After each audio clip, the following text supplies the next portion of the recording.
Okay, everybody, it is 7 o'clock. We should get started. So, welcome to BCCO's online rehearsal this week.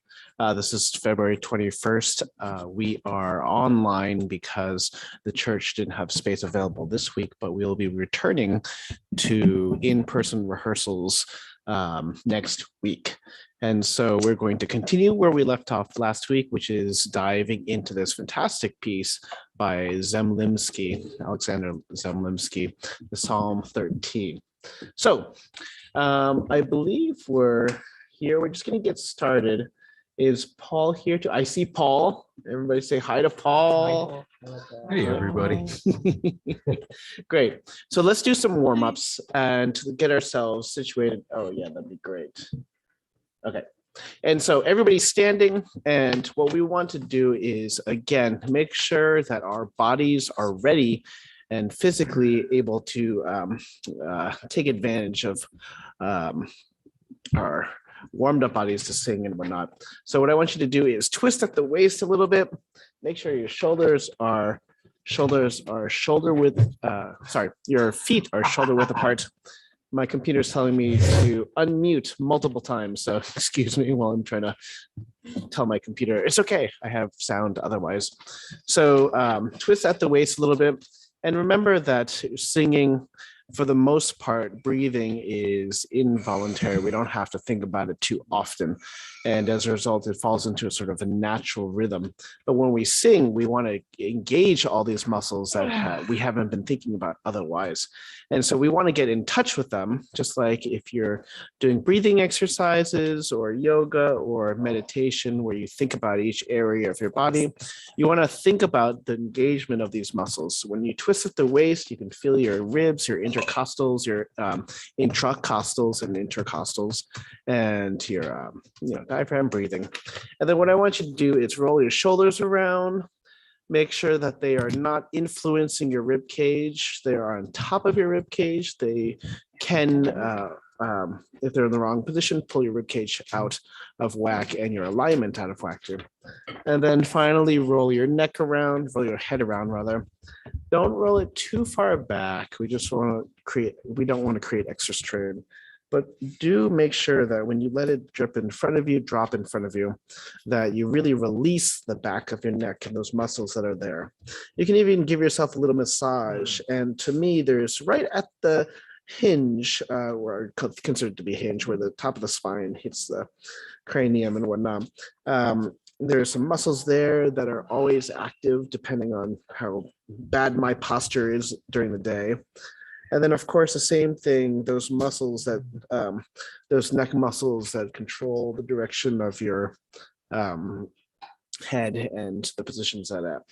Okay, so let's do some breathing exercises. We'll breathe in for 4 counts, very slow.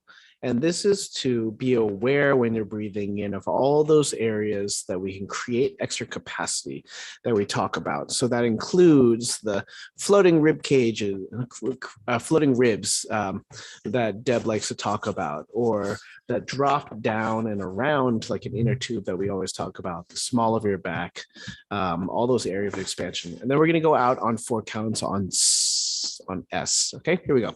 So breathing in, 1, 2, 3, 4, and out. 2, 3, 4. In, 2, 3, 4. Out. 2, 3, 4. And I missed our JackTrip days. I can hear you, every single one of you, breathing in and out. And what you're doing is excellent. We're not technically breathing in exactly for 4 counts. You're breathing in for 3 counts plus a little bit. Then you sort of set yourself and get ready to exhale. And that is exactly right. It's a slight little tension. And so when we talk about singing on the beat or making sure that you're that setting of either your lips, your embouchure, or your body to get ready to create the exhalation that creates sound, it takes a little bit of a time. And so that preparation before the beat is very, very critical. Okay, let's do this again. And then we're going to breathe in for 2 counts and out for 6 counts. And I want you to just hasten that slow process to 4 counts to be over 2 counts, and then exhale for 6 counts. As always, completely even and steady breath flow in and out. Here we go. And 1, 2, and out. 1, 2, 3, 4, 5, 6, and in. 1, 2, and out. 1, 2, 3, 4, 5, 6. Great. Let's do this again, but this time inhale on 1 count, and let's do exhalation on 7 plus 4, 11 counts. Okay, so it's a 12 count, and you're going to have to really control your exhalation to make sure you can last that long. Your inhalation, of course, is going to be the same exact process.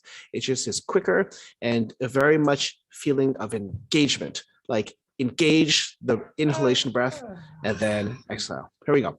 Get ready and breathe. 1, 2, 3, 4, 5, 6, 7, 8, 9, 10, 11. Again, inhale. 1, 2, 3, 4, 5, 6, 7, 8, 9, 10, 11. Great. Now we get our quick inhalation in, but we're going to do our consonants.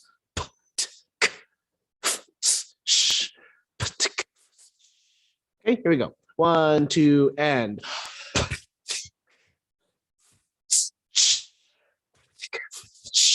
Yeah. Again, I can hear consonants very well right now. That's great. That's probably the only time I really say that, isn't it? Usually it's like need many more consonants, much more consonants. But your consonants sound fantastic. You know, they're really great. Let's do that one more time just to get the inhalation as quick at the beginning of the exercise as well as in the middle of the exercise.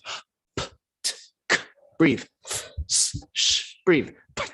So focus on that breath that is engaged and still relaxed and still expanding those areas that we want to. And then, of course, creating those consonants in our rhythmic pattern. 2, and.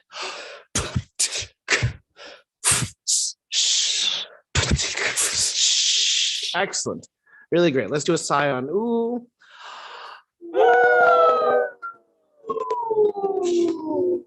Whoa.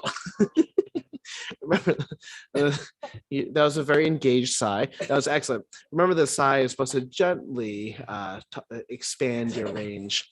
And let's do that again. A little breathier, a little higher, a little airier. And. Oh, that's excellent. Excellent. Okay. Mi, me, ma, mo, mu. 2, and. Oh, sorry. Paul's here, right? Why don't we do it with Paul? Ready? Here we go. Paul, count us off as you lead us through the warm-ups, going up by half steps, all with the consonant M and our 5, at least some of our pure vowels, but 5 of our pure vowels. Here we go.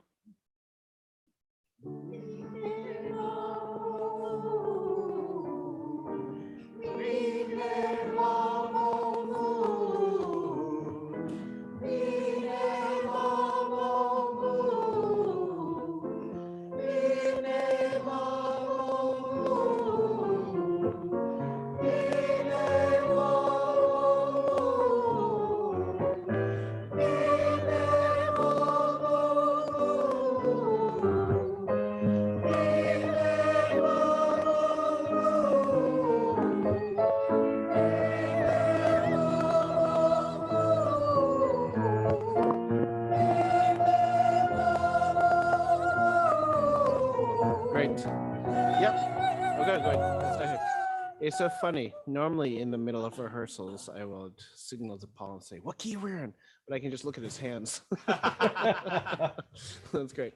Okay, so I hear a lot of me, me, ma, mo, mu. In general, the vowels are really great, except for the second one. Me, me. And I want that to be a little bit more closed, like a European A than an American A. So there's actually a difference. We oftentimes, like the word may, M-A-Y, we will say it with a much more open vowel than a European would, which would actually close it quite a bit. So mi is much more close to E.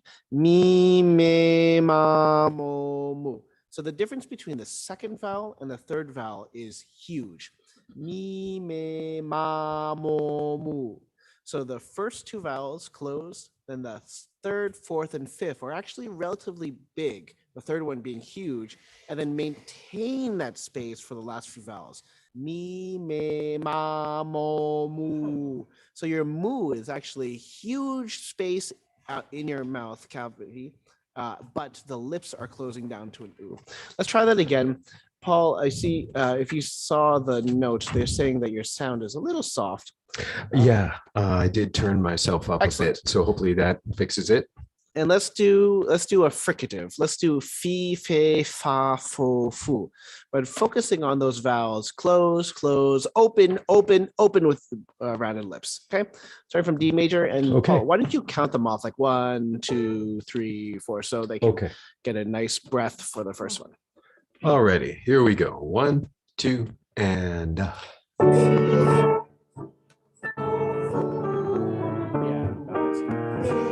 Open. Nice, not bad. Closed, open.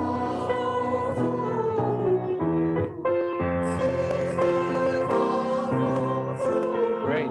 Let's just stop there for a second. What I hear is fi, fe, ha, ho.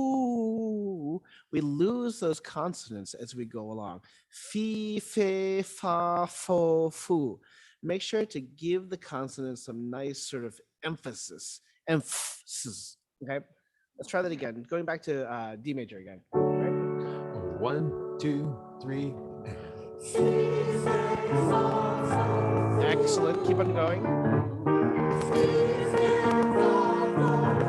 Oh, don't get lazy. First one was better. That's it.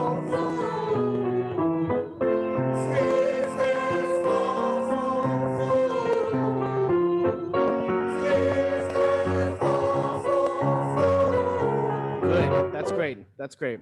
Now, one of the things that we have to work on as Americans when we speak is that it's just a thing that the consonants in the middles of words get lost. That's just a normal American phenomenon. So we don't say little, we say little, right? We don't say bottom, we say bottom.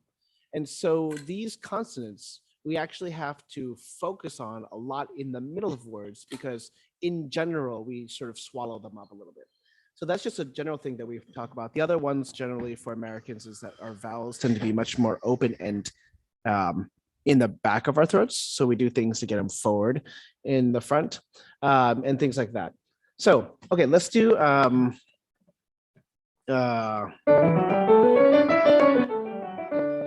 just a 9-note scale on okay, nice on. Here we go. Okay, 1, 2, ready, and Yeah, wait, stop. So,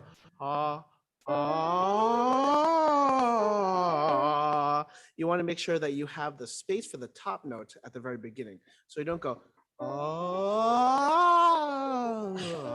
but,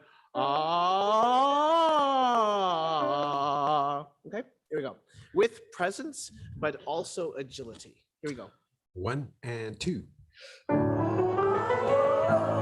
Much better. Nice, much better.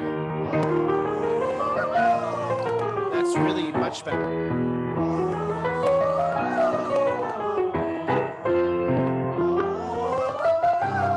Eyebrows really help.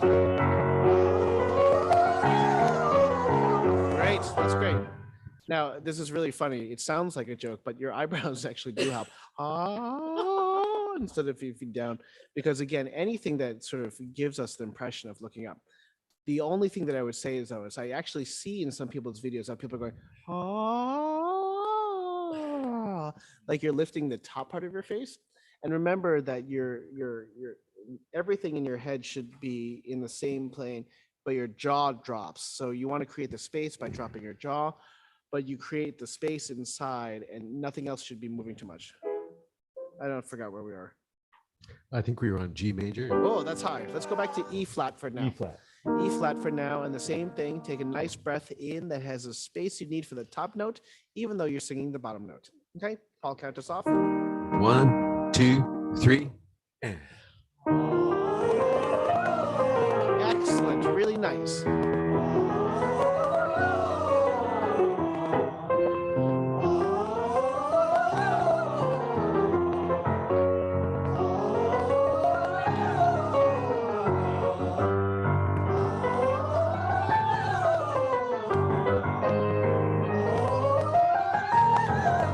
Really nice, really nice. Keep it going.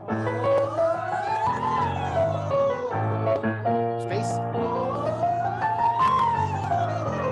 Nice. One more, last one. Nice, nice, excellent. You know, this creates a lot of freedom in your voice when you have something that's very fast and you can't sort of just kind of blindly reach for, and so that's really nice. Let's do another sigh on ooh.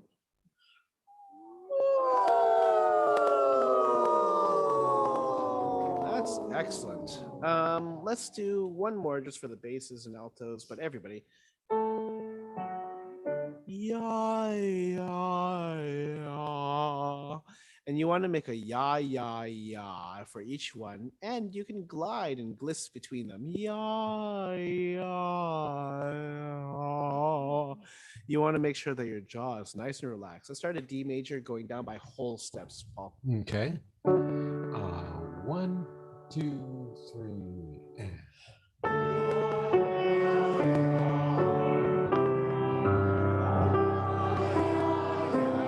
Breathe.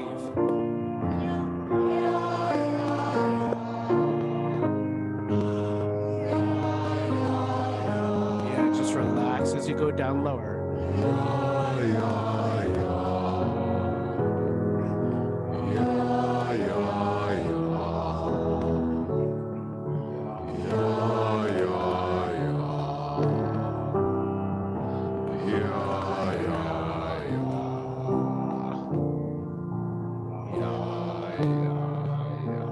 Okay. This is a little cheating because even if you can probably get some of those notes if you had no volume. Yeah, yeah, yeah. Right. But again, JackTrip world is a little different. Okay, now when we look at 20th and 21st century music, oftentimes things are mainly based on intervals than they are by just the harmonies they produce. And Bach we consider to be very vertical and horizontal composer. You have certain composers, like let's say Fauré, who are oftentimes very horizontal. And then you have composers that are very vertical, that have a rhythm to it. Now, when you have sort of melodies that make sense, that's great.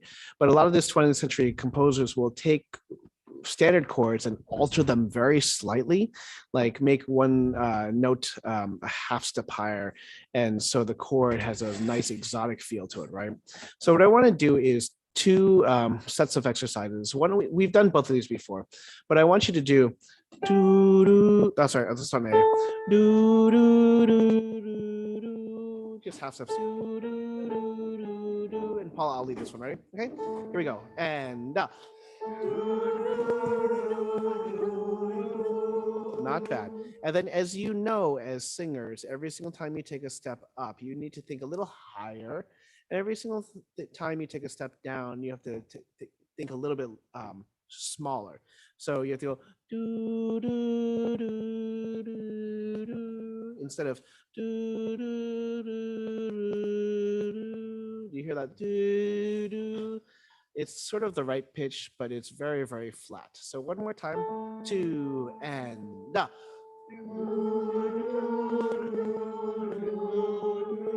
I heard a lot of people doing both of those things, not only taking a tiny brighter step up, but a smaller step down. Okay. Now, same thing on the whole steps. I'm not going to play it first, and don't hum it into the microphone because we can probably hear you doing that. But we're going to do 2 whole steps, 1 whole step up, same pattern, but the whole step also down. Okay. Let's try it together. Ready? 1, 2, and da.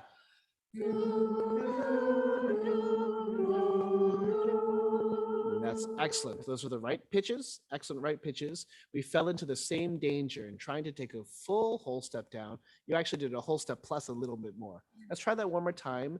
Now that our pitches are firmly in our minds, if we can get the intonation of those pitches to be stronger. 2 and up.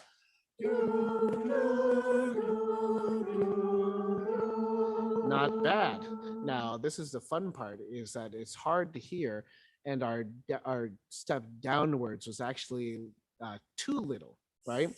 And so the goal is that when you have half steps up, that's fine. But when you have whole steps, the down step, like we could be in G major for this one.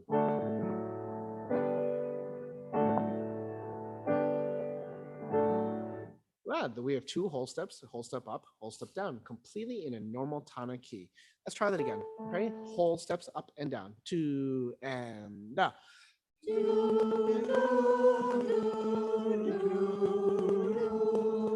A lot more people making a great adjustment. A lot more people doing a great adjustment. Now I want to do 2 of them together.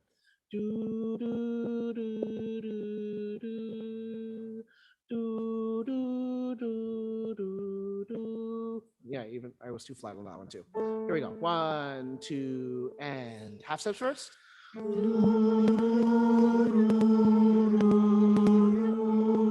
And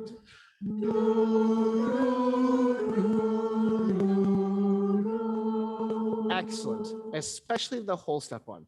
The whole step one not only was the step up nice and tall, but the step down was the most accurate of any time we had gone through it before in this exercise. Now, so to be able to sing accurate whole steps and half steps will help you a lot in this piece to make sure that you really have good awareness of what the intervals are. Now let's do the other one for thirds.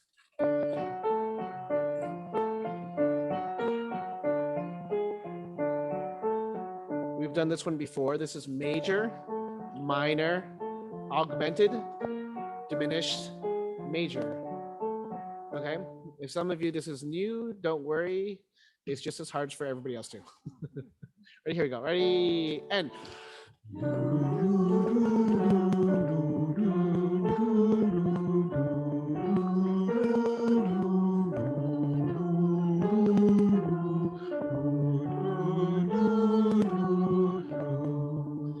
Every triad, which is a grouping of 3 notes generally for chords, we have major triads, minor triads, diminished triads, augmented triads, is based off of minor and major thirds.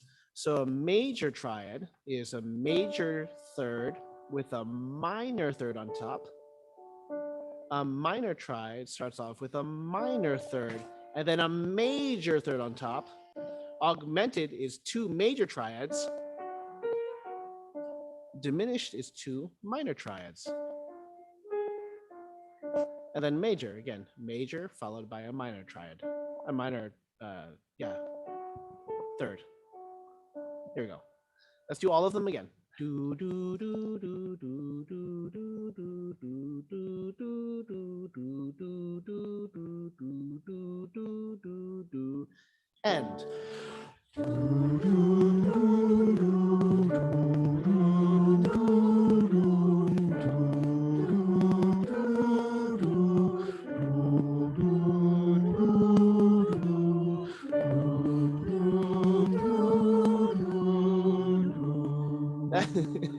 that was fantastic, but I could hear all of you concentrating and thinking really hard throughout the entire thing.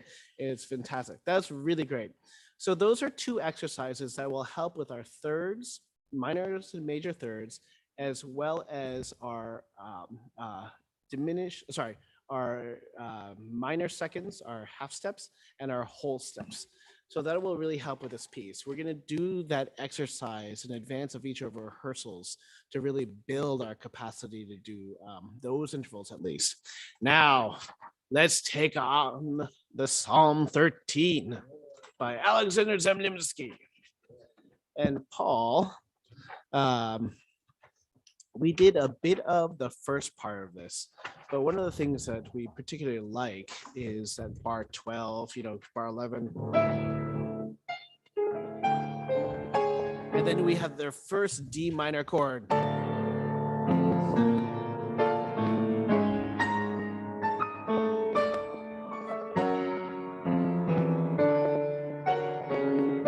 Right? D. Really, really amazing because that D minor sets the tone when we start. So I told, just to make sure, if you're missing the first week, that the basses would be joined by the tenors on bar 27, and the altos will join the sopranos also on bar 27. And you see that we have this nice, beautiful skeleton. And then half step, right, in the basses and tenors.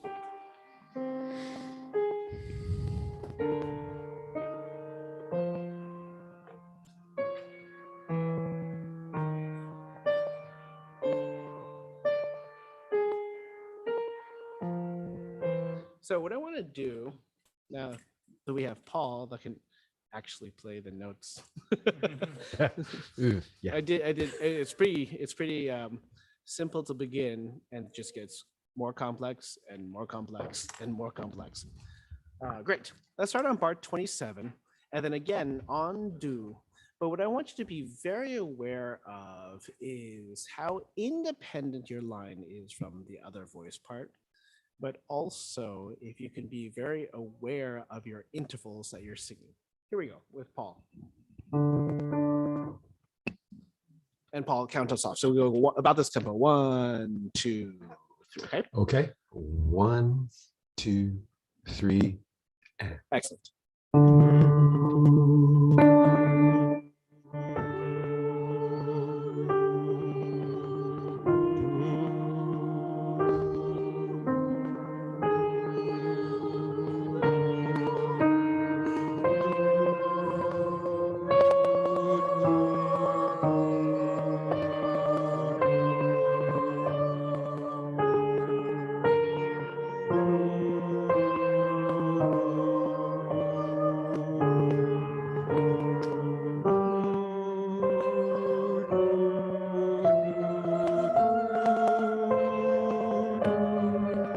Altos.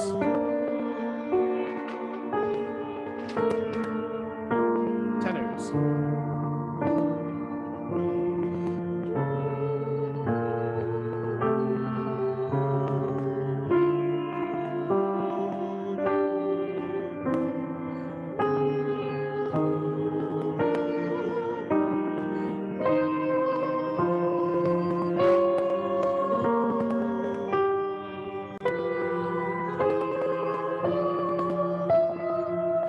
Sopranos.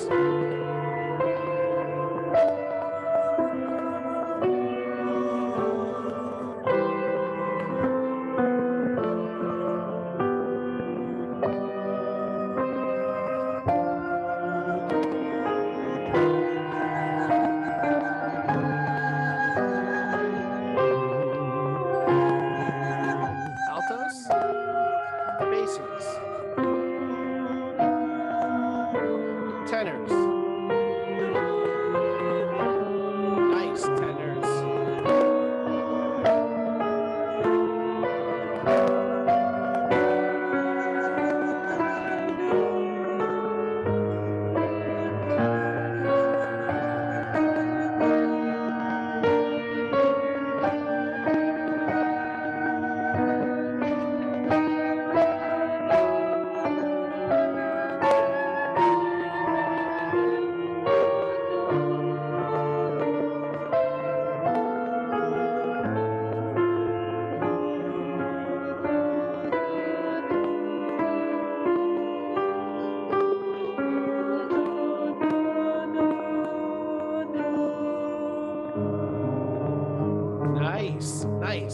Nice getting through. I could hear a lot of individual voices that were really right on the money. There's a lot of complexity to this, but what I love is that we talked about last week how certain pieces, this piece is searching for D major, right? We start off in, we don't even know. It's like, it's not even D minor yet until we get to that bar 12 and to that immediacy of that D minor is right there. We talked about that at the end. D major is so powerful, right? Now, what signifies D major versus D minor? Of course, it's the third. So instead of F natural being D minor, we have F sharp. And so to me, every single time we hear those notes, it's really significant. So for instance, if you are a soprano starting from rehearsal 5, which is bar 51, everybody look at the soprano line on bar 51, right?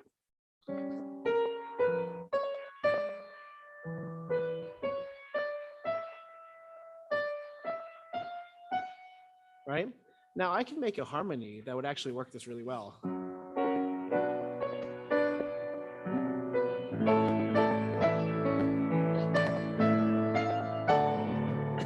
Right?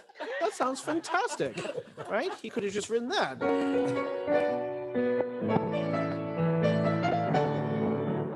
And yet, when we get to there, even though the sopranos might have found their F sharp, basses found their F sharp, that's actually almost as powerful as the first D minor section. So you have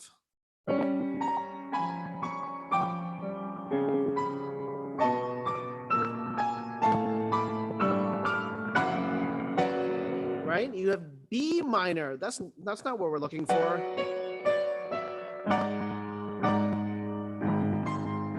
You know, it's just terrifying. So can you sing starting bar 53? So what we're gonna do is this is sort of where we see these half steps and whole steps really make a big difference. So you have B minor, and the first half of the bar sounds like it's perfectly fine for B minor. And then you could, for instance, just continue that chord, right? But the basses go up a nice big whole step. The altos go down a nice tiny half step. And instead you get this chord, right? Right? That's a, and then, and so you get this augmented chord, first of all, which we rarely see augmented chords, which is why we want to do an exercise of it. But what I want to do, then you see bar 54, altos and tenors. Altos and tenors are in octave apart, but they're the same voice part.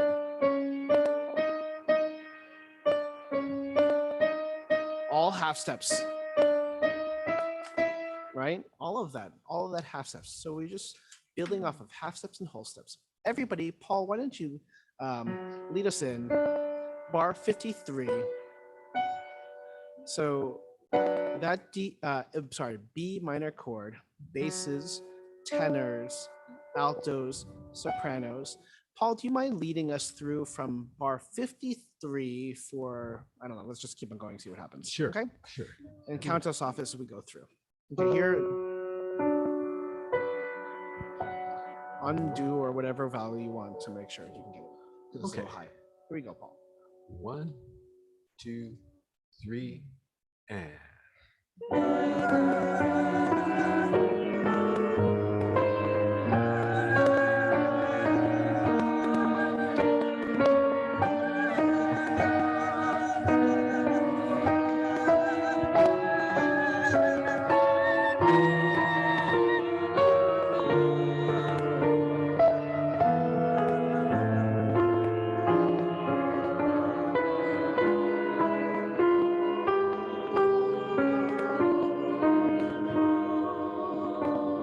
Not bad, not bad.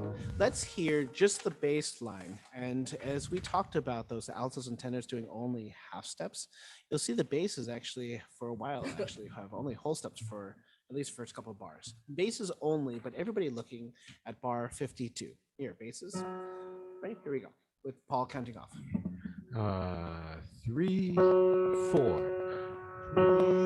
2.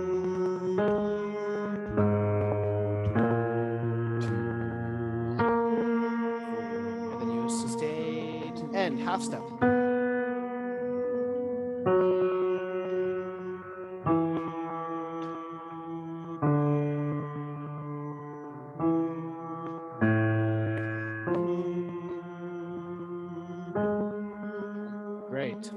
So this is a very hard part because not only does it jump around a lot, but you go from sharps to flats to sharps to flats. So your intervals get a little bit obscured. So for instance, when you have bar 52, F sharp, G sharp, G sharp, a G sharp to a B flat is only one whole step.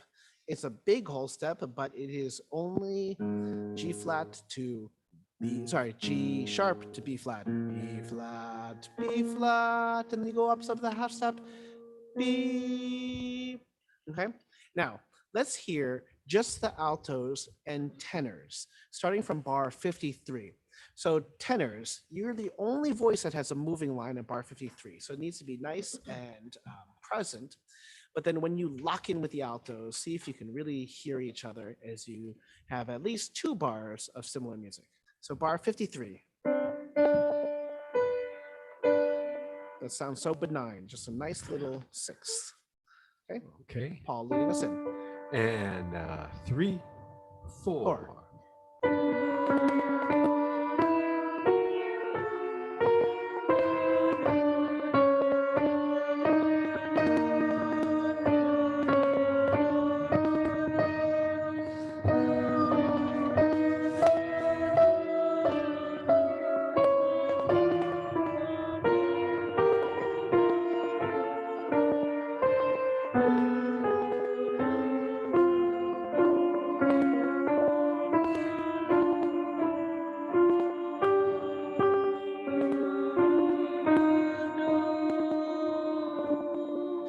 Excellent reading. Excellent reading. Tenors, I want you to be you sang it great, but I want you to be very aware of bar 58, that you have an E natural versus the next time you sing an E is an E flat. So that D to an E natural needs to be very high. You sang it wonderfully, but I just want you to be aware of that. Okay. Now, also, altos, starting on bar 53, where we started, I want you to also be aware that the last note you sing is a whole step. So,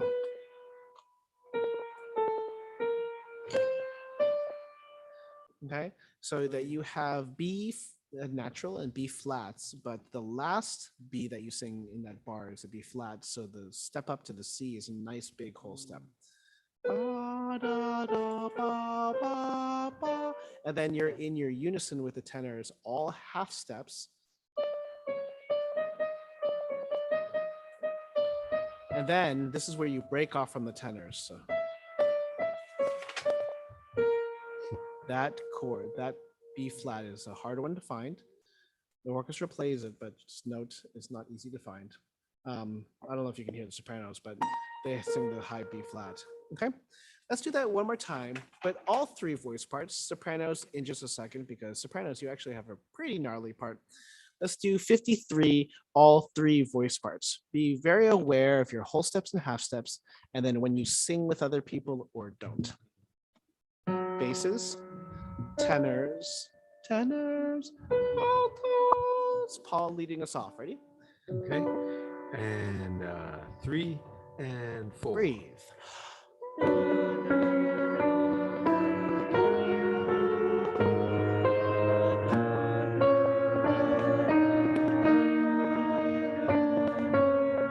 That's it.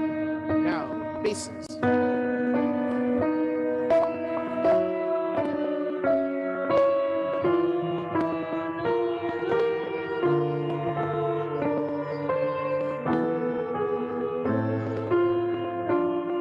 Tenors. Hey, that's it. Nice basses. Excellent. That was excellent. And all those pitfalls that could have happened were really cleanly there. That was really, really nice. Now, I want to point out a couple places where you have, because of the horizontal nature of the music, only thinking about your individual line, where there's some clashes that just suddenly appear out of nowhere. One of them, for instance, is bar 57, right? We have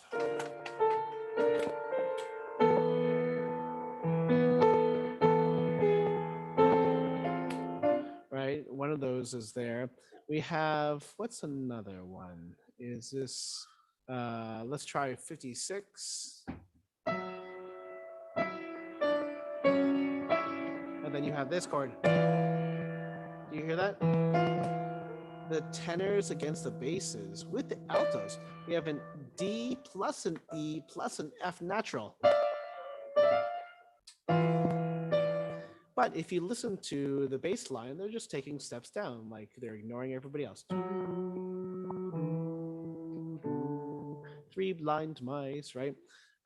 Well, I guess it's a minor version. And then we have the tenors. I'm sorry.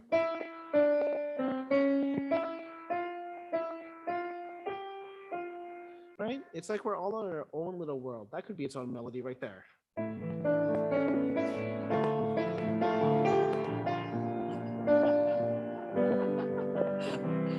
Right? It's just beautiful, right?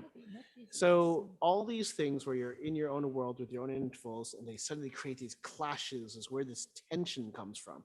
We call it harmonic tension when we have these notes that add color, but also add complexity to the chord. That's where we get that. Now, sopranos. Luckily, the orchestra is doubling you, but this is one nasty line. Okay, so you have F sharp, then you have a major third, and then another major third. Hey, that's like an augmented chord.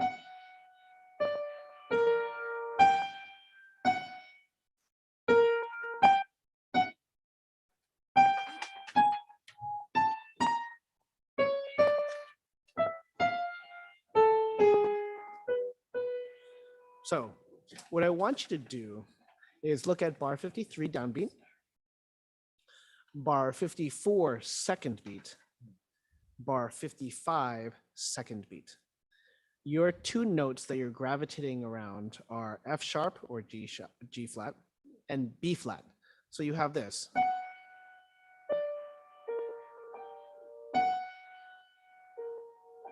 Do you see you come back to the note over and over again? So I want you to think of the downbeats of 54 and 55, the G natural, as just a decoration to that note.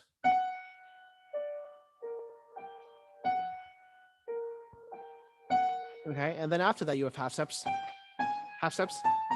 and then you have, unfortunately, a pretty out of nowhere sixth. Okay, let's do that only with Paul. And I want you to gravitate again around the F sharp / G flat, as well as your B flat. Sopranos alone with Paul. Okay. 1, 2, 3, 4. End.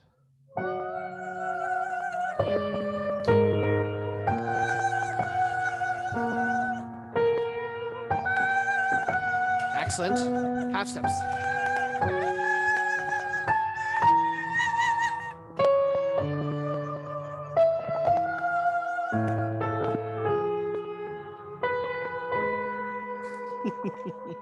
Those last two notes sound so thankful and relaxed at that point. Now, of course, it's very difficult, and congratulations to everybody for singing those high B flats isolated from everybody else. Let's try to see what happens with all 4 voice parts starting from 53. And so, to me, you have the basses and sopranos sort of on opposite sides of the world. You have the stratospheric sopranos, you have these basses digging deep into below the staff or on the lower side of the staff. And then in between, you have this super noodly altos and tenors that are just kind of wandering around, blindly crashing into each other and other voice parts. It's a fantastic part. And it all comes from this downbeat at 53. Let's do it. Let's try all 4 voice parts. Altos.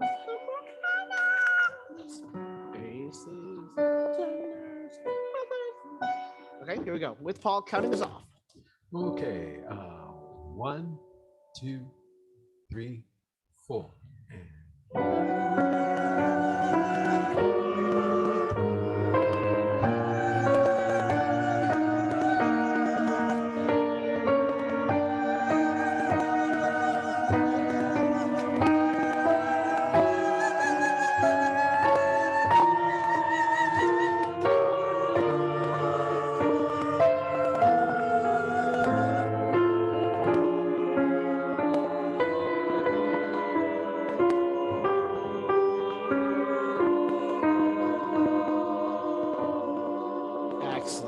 That's really excellent reading. To me, bar 57, 8, bar 58 is basically one chord that sort of echoes for a little while. You have,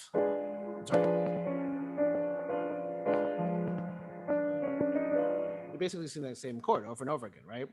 And then the bar before that is sort of a D minor chord,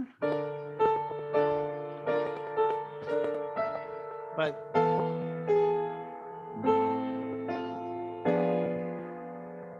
it's almost exactly the opposite of what we want a chord progression to be.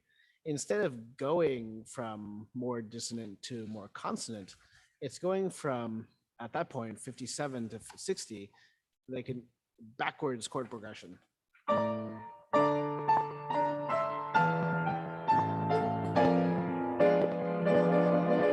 And then we just get stuck there. We get stuck there. And then at the end of last rehearsal, we sang this one chord that we get stuck on, right? It's a very similar chord.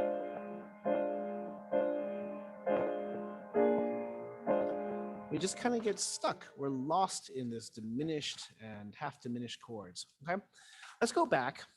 And I want to start to see how we get to bar 53.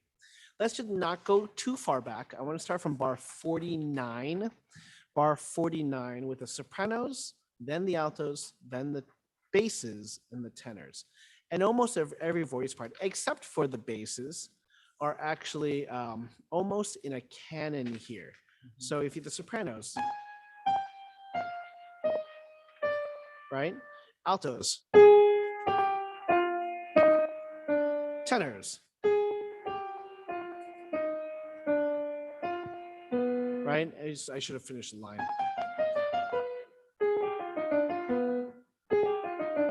Why don't we sing that? Okay. My favorite part about this is that the basses actually sing something very similar if you read it in treble clef, right? The notes are actually the same notes as in treble clef, except they're very, very different actual notes. Right, it's completely different intervals as well. But the sopranos, altos, and tenors, and basses, if you want to join along too, sing that line all at the same time. Again, da, da, da, da, da, da, all in your respective octaves. Here we go. With Paul counting us off. Paul, just give a 4-1. Okay. Starting pitches. Yep. Oops. Don't do the bass line. No bass line. Yeah. Okay. And as everybody's just sing it at the same time. So we're just gonna sing those 7 notes all together. Gotcha. Okay. And 3, 4, 1.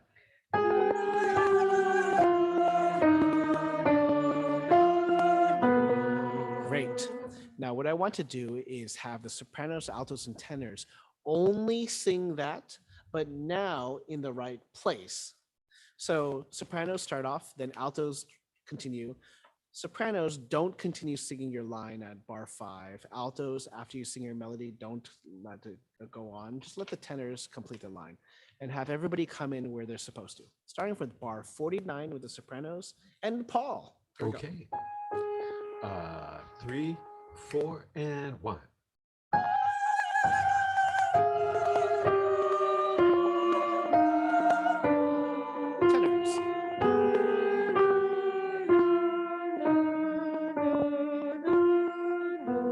Excellent. Now, let's all sing the bass line because unlike all the other voice parts, the basses have a completely different line that is just similar enough to be difficult. Okay. So your half step, then another whole step, which is correct, another whole step. But instead of a half step like everybody else had, you actually have a whole step. And then your ending interval is it's a perfect fifth instead of diminished fifth. That's how everybody sing the bass line just to help them. Here we go. With Paul. Okay. 3, 4, and 1.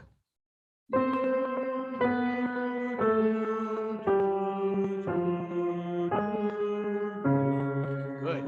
So this time, with the basses continuing, let's sing all voice parts, only the sections that we've been working on. So sopranos are only going to sing 2 bars. Altos are going to sing their 7 notes. Tenors sing their 7 notes.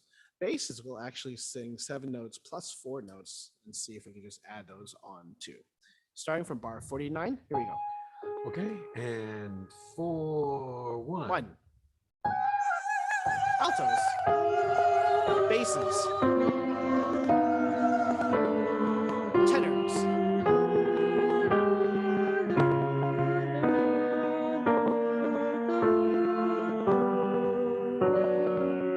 Excellent. Now, do you see how this has a lot of clashes in it? But it's really based on a very, very simple idea. It's just this little motive that gets passed along or sort of laid on top of each other. And again, where those clashes are, sometimes it sounds good, sometimes it sounds like a big old crunch. Okay. Now, when we have rehearsal 5, this is a section sopranos where I said it could be harmonized completely normally.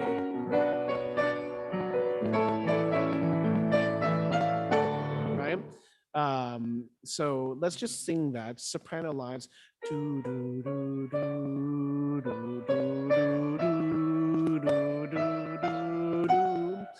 Now, I want you to write in that there's no breath anywhere in this. Okay? Which means you can take a breath, it's fine, but not in the obvious places. We say no choral breath. So don't do this.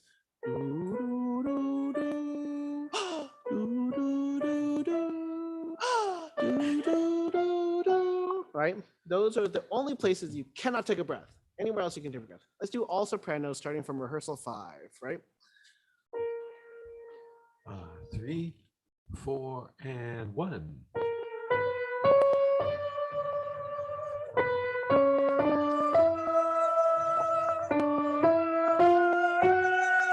Look at that. That doesn't sound very difficult. Altos, let's look at your line. You actually have something very similar too. So if you start a rehearsal 5, at the end of your motive, you just go back to that note. Half steps. Okay, so see.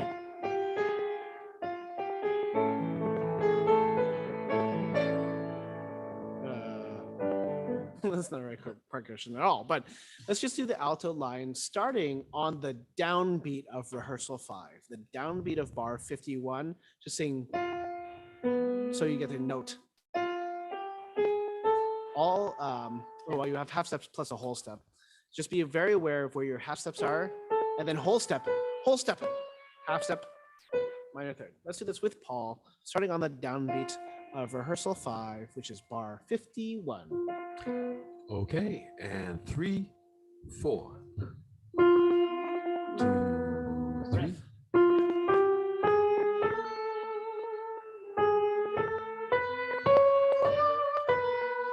Excellent. That's excellent.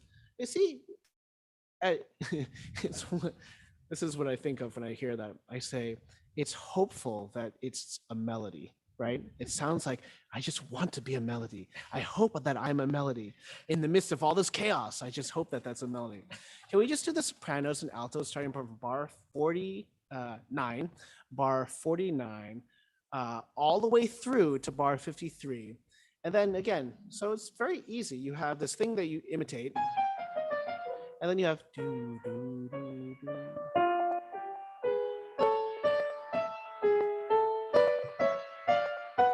Right? It sounds like they could be working in tandem. Not quite, but they're hopeful. Here, bar 48. Oh, sorry, bar 49. Your A flat. And let's start together with the sopranos and then the altos only. Sopranos and altos, and all the way to 53 with Paul. 3, 4, and 1.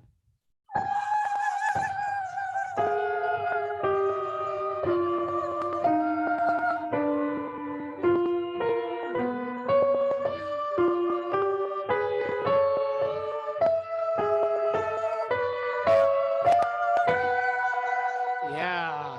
And again, that sense of relief getting to that downbeat of 53 is really nice. Okay. Now, can we add all voice parts right there, bar 49, and going on to bar 60 because we've just added all these parts together. Bar 49 into bar 60. Mit Paul. Okay, and then the bass. Yeah, okay. 3, 4, and 1. Altos. Basses. Tenor.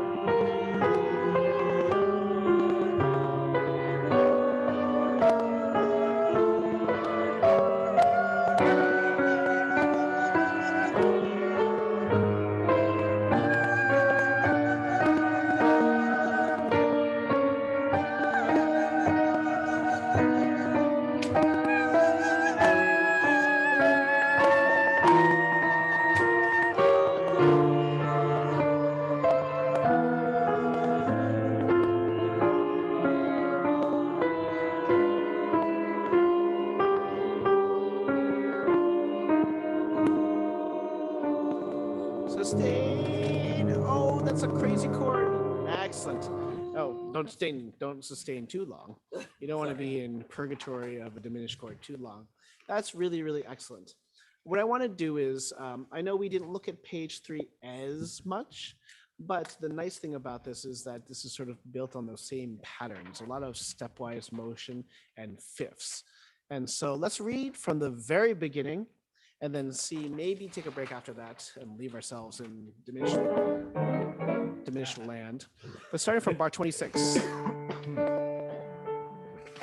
we know something is going to be wrong as soon as we hear this chord.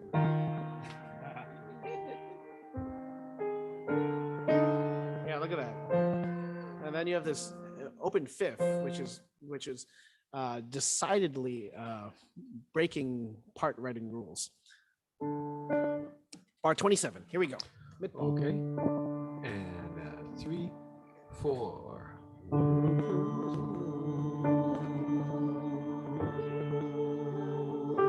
Scare everybody, basses and tenors. That's it. Open fifth.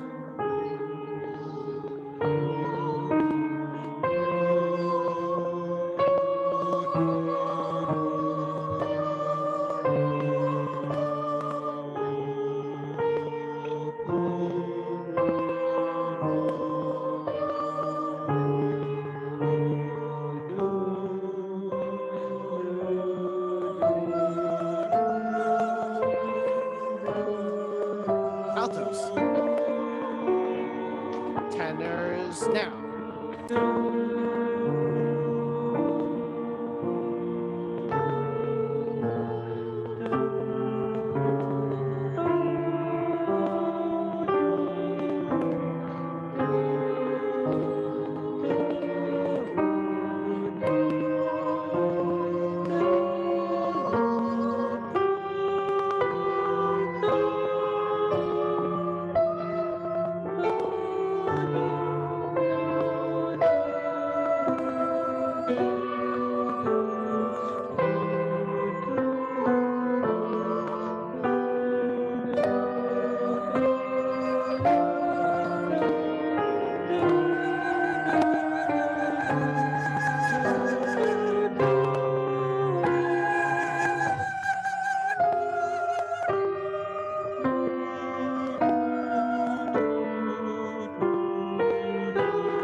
Good.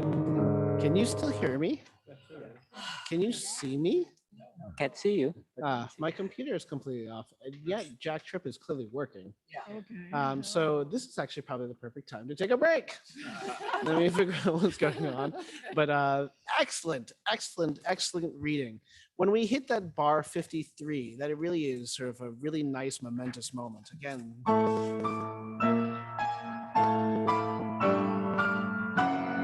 you know, it's really great. It's a nice anchoring point for all of us. And again, it's sort of built on these disparate lines that are imitating each other, but are ignorant of the fact that they clash and to bump into each other. So let's take a break. I will try to restart my computer maybe, and we'll see you in a little bit.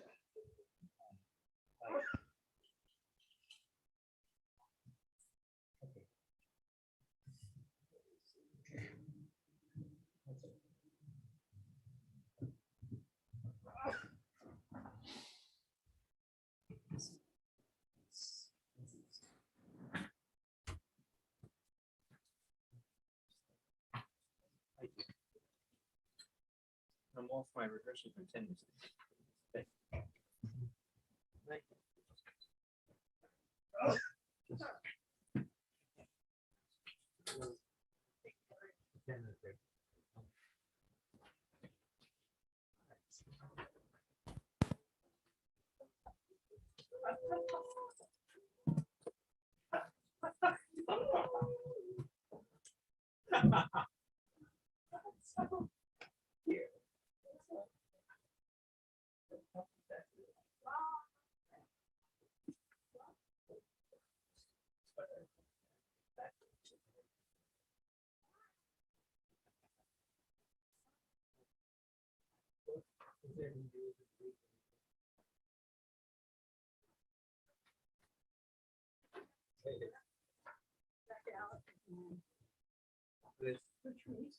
Honestly, the icon for Christian.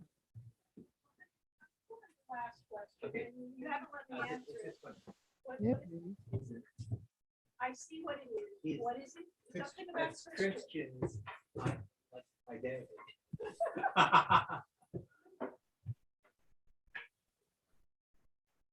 Someone else. Yes.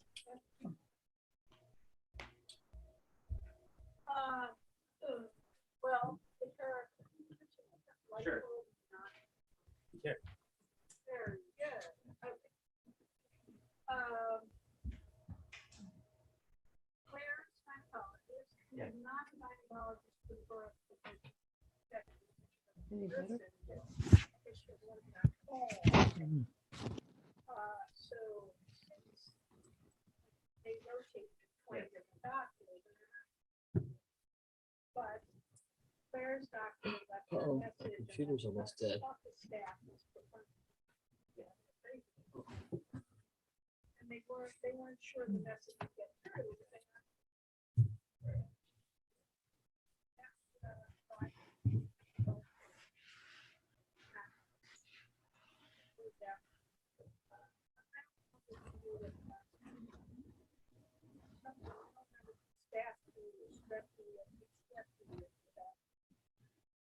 which is a passing thing that we get.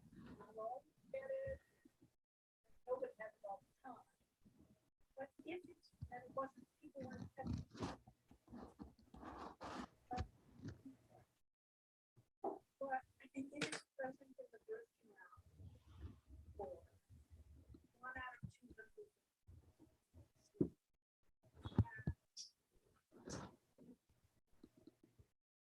One out of 400 die.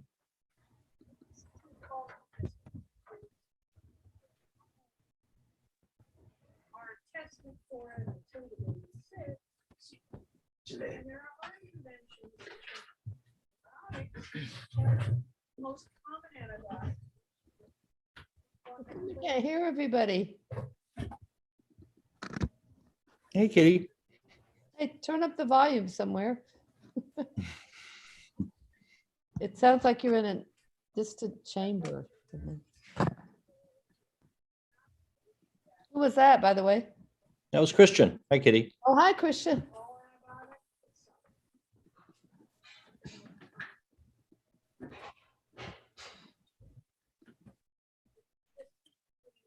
Well, there's Aline. Hi, Aline. Hello, how you doing, Kitty? Good. I miss you. Well, I miss everybody too, but I'm also aware that I'm in a sufficiently compromised position medically that taking the risk of showing up in person these days is a bit tricky. But I do have a sense that we might actually emerge one of these days soon. Although you never know. I mean, I know everybody's fed up with COVID, but I'm not sure COVID's fed up with us, you know. No. I mean, we have plenty of Greek alphabet letters left, you know. I mean, We have and we to use don't know. I mean, they're talking about pi now, and I don't know. And of course, there are variations on Omicron. So this, I think there are 4 of them so far I've heard about. So, but we could have rho and sigma and tau, and it would just go on, and then we could decide to go to another alphabet, like, you know, I don't know, we could go to the Hebrew alphabet, you know, Yeah, Hebrew alphabet, yeah. or whatever, you know. It's just, Um, I mean, I think the hard part is knowing when it ends. mm. However, I'm busy in a 1-hour paper hanger, so maybe it doesn't matter. Are you writing? Oh, yeah. Yeah, I have been, but I've kind of taken not a break, but I'm in the middle of some things. Well, I finished a novel and I'm into another one now and seeking an agent for the first one. And I don't know if I'll find one, but we'll see. Mm. I finished a fairy tale. I've written a piece about Walpurgisnacht that I want to share with the chorus. Would Somehow. that be fun? Yeah. Although I don't know Walpurgisnacht. It's not fun, don't necessarily Right, go in the it's a same way sentence. Yeah, it's because it's interesting historical background. Oh, what I really want to do is meet some of our new choristers. We've been getting new choristers and, you know, they don't know who we are and we don't know who they are. And oh God, Yep. I do have a sense though that I will not feel prepared enough to sing the 3 pieces that we're working on. Yeah, particularly this one. Yeah, it's It's well, stretching us. well, it's wonderful to sing, but I think in order to feel I could perform it at any level at all, I'd really need to have some rehearsals with others. And of course, if I'm not prepared to sign up and go in person, then and I'm not spending money in JackTrip. I don't need to spend money on any more things. Yeah, I haven't done JackTrip either. But I got a 4th shot. I haven't got a 4th shot yet. Shot, and I'm My feeling brother-in-law wants to have a family reunion that he's put off now for 2 years. And he wants to have this in Michigan. So if I have to travel there, either by car, by driving, or by getting on a plane, I'm going to wait and get my 4th shot closer to when we're going in June. Yeah. I'm also hoping that they might tweak the dosage a bit and get something that's more effective with some of the newer variants. Newer variants. Oh God. It's a brave new world. Well, I think if we want to get rid of it, we have to do a couple of things. We have to be prepared to stop taking shots ourselves and ship them and get them into other people. No, that's true too. Yeah. And now, of course, we're about to go to war. So I mean, we're going to have another war in Europe, I think. Oh. There's much doubt about it now. Putin's the new Hitler. Whee! What a mess. Yeah, it feels Okay. everything getting. I think I have things Oh, down. oh, My where- computer's About going to start again. Plug. It doesn't necessarily charge. I think there's lint in it. It's preventing them to charge. So my computer actually was half dying, but JackTrip saved it. It was still functioning. Okay, so let's look at continuing the same area. But what I want to do is start with the alto line on bar 43.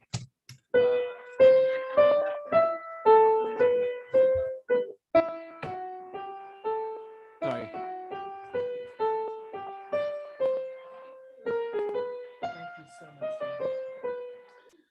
It starts off rather benign and it gets more and more complicated as we go through. Altos, let's just start from bar 43. Yeah, and it looks like it's built up of half of scale. There, here we go. Altos with Paul. 43. Okay. 3, 4, 1.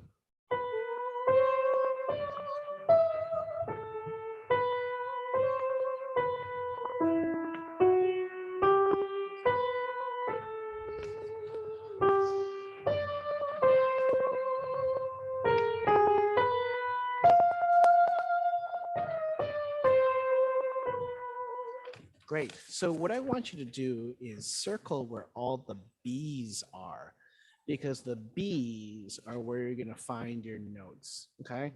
You go. Do, do, do, do, do, do, do, do, do, do, do, do. You come back to the B multiple times. You're really going to be anchored on that note. Do, do, do, do, do, do, do, do, do, do, do, do, do. And then you have a little excursion away from do, do, do, do, do, do, do, do,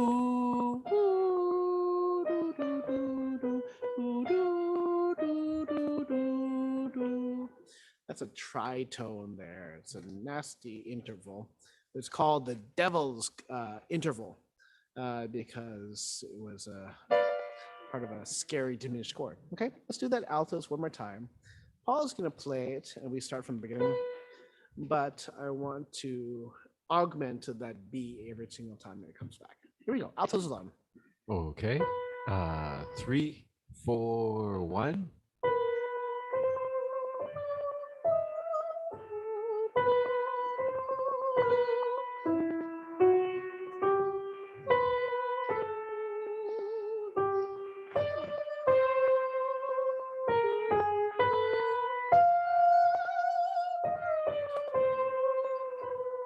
Excellent, excellent. The danger areas are bar 47, which is the last measure of page 3. Bar 47 mid, the last bar of page 3. We go. Do, do, do, do. Because that is a whole tone scale, and we don't sing those very often. Do, do, do, do, do, do, do, do. Right? And so you just have to be careful about those intervals. And then after you, when you turn to page, make sure that you do, do, do, do, do, do, do, do, do, do. Okay. Altos, why don't we just do that? Over the page turn, singing bar 47 into the downbeat of 48. Do, do, do, do, do. Okay, with Paul. Okay, and 3, 4.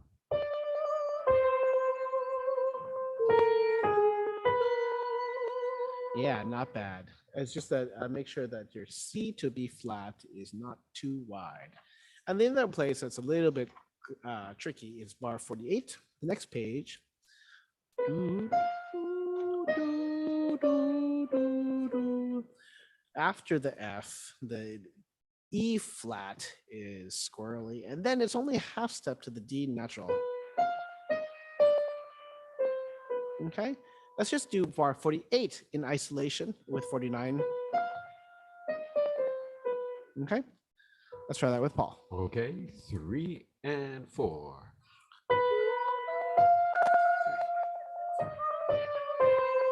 That was excellent. Let's put them together, bar 47 and 48 and 49.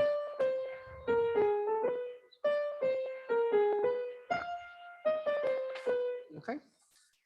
Okay, and 3, 4.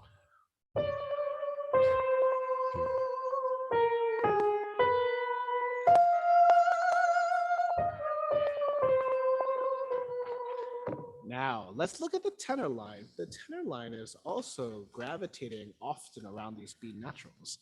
So if you see the alto line plus a tenor line,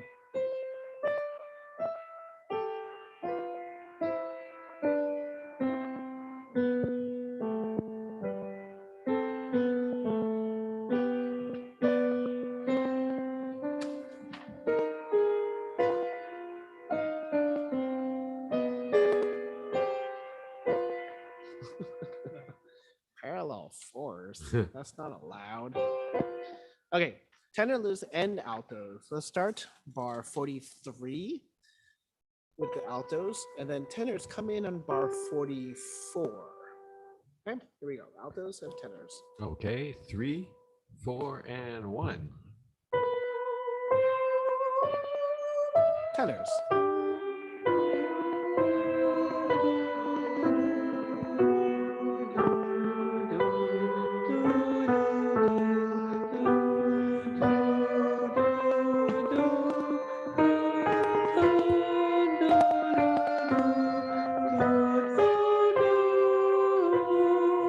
Appropriately freaky at the end with those parallel fourths. That was excellent. Finding your note is not the easiest thing, but what I would do is actually because you start off with the clash, but after that it's okay. You can listen to the bass note for they have an F, and then you come in above a note above with a G, but G F. Okay, let's try that one more time just for the opening pitches. Bar 43 with the altos, followed by the tenors. Okay, 3, 4, and 1.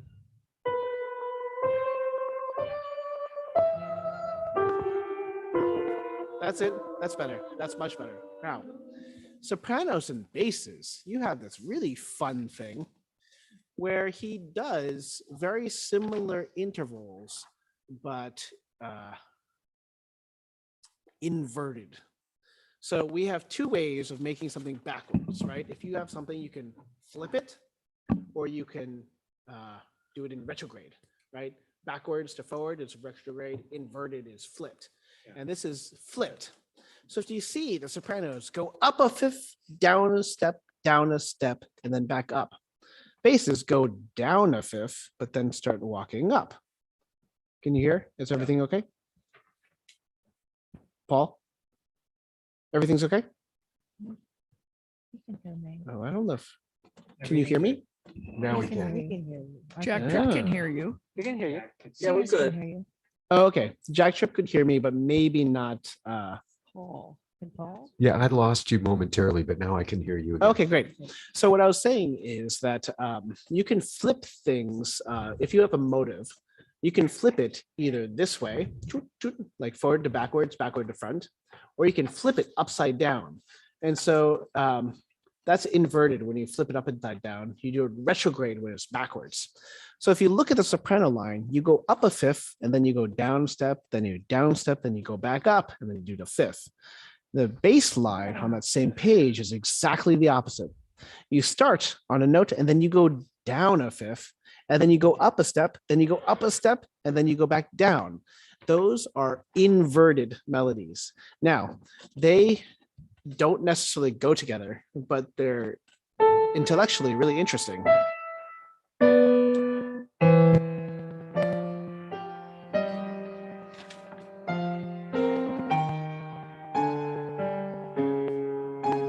Okay, can we do that together? Sopranos, feel free altos if you want to sing with the sopranos. Feel free tenors if you want to sing with the basses. But what we're going to do is sing the main theme inverted against each other. Okay, so sopranos, basses. Starting from bar 44, sopranos and altos if they like first, followed by basses and tenors if they like on bar 45 with Paul. Okay, and 1, 2. Bass.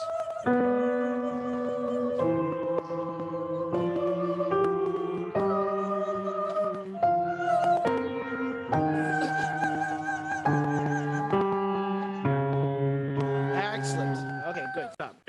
Excellent. Basses, it just sounds like you're taking a nice progression there. E flat to D flat with some excursions in between.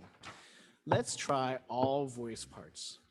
Now, I want to start at the very beginning, and the very, very beginning sounds fantastic. We lose the alto and the tenor entrances.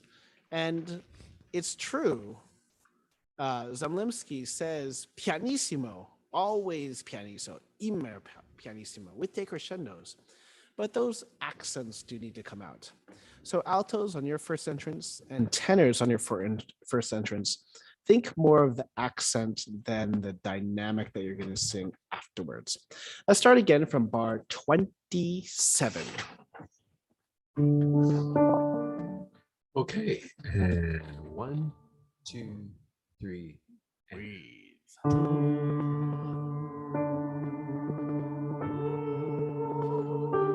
Accent. Excellent basses and tenors. Excellent.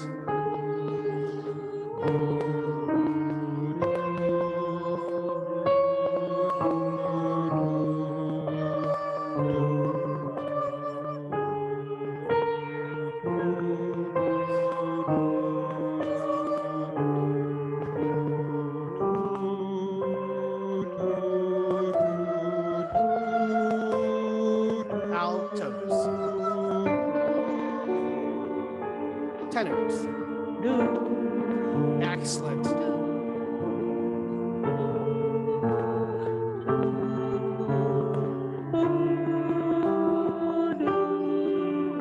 Excellent tenors. Nice flash for the altos.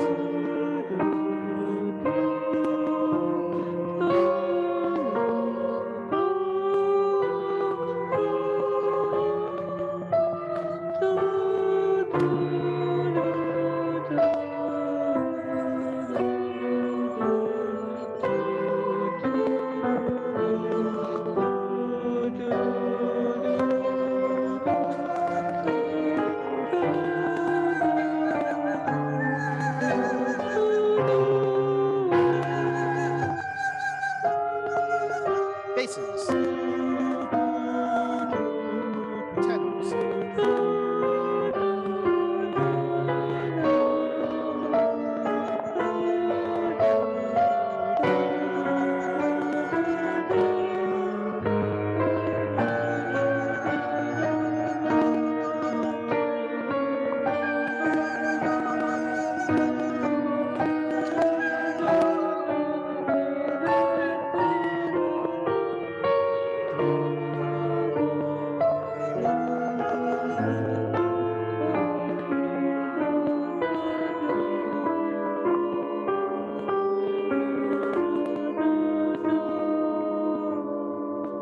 One and two and off.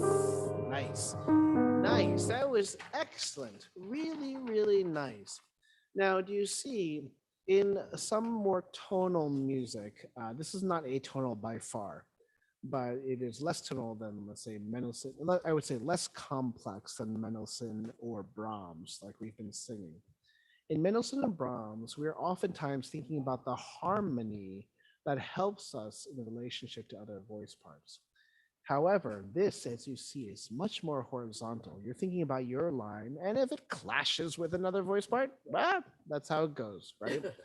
So that's the important thing, is to be very aware of those half steps and whole steps. Like, for instance, bar 58 and 59 for the tenors, that E natural versus the E flat, you need to make sure that's very distinctly different. And you have this nice little alternating voices with the altos and with the altos.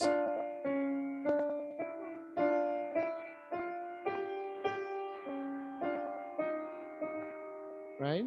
It sounds very wistful, sounds very resigned. Can we just start right there? Bar 58 with all voice parts. And again, that's a nice fully diminished chord. And we just sort of resonate and reflect and repeat this chord with reverberations within the voice parts with Paul. and 3 and 4.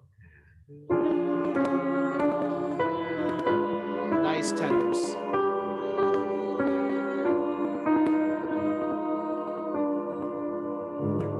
And 2 and off. Yeah. And so obviously with the conductor, this will be much easier. Now let's go on. What I want to do is look at this next section again, thinking about Zemlinsky is trying to say about this. We talked about this at the very beginning. Remember that Zemlinsky had been forced away from his home, feeling lost, and he did not have the prominence or stature as a Brahms or a Liszt or Paganini or some of these much more famous musicians, right? And so when he was forced out of his home, he was a little bit more destitute than somebody who's more famous, could probably be taken into people's houses, probably make some more money by teaching lessons or giving concerts or whatnot. Zemlinsky did not have this. So when he says, God, why have you left me? Why have you forsaken me? You can tell, like we said last week, that he really feels this, and he feels trapped in this chord. It really is like this chord.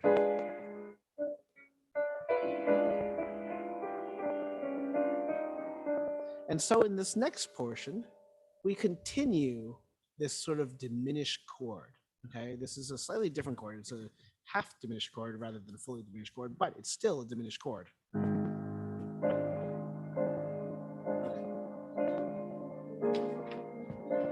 the page. 1, 2, 3.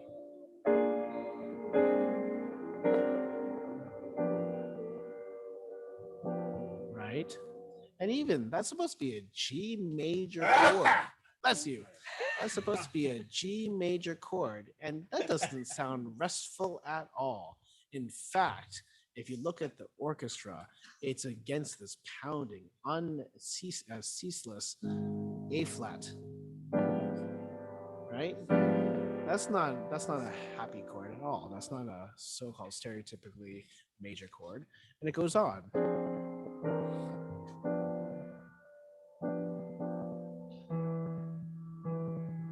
And then again, this is, oh, geez. Right. Look at this chord progression. And we just end up right back where we were at a half diminished chord. So let's look at this section, starting from bar 62. 62. Okay. And this is sort of lost, isolated chords looking for some direction. Okay, here we go. 3, 4, 1.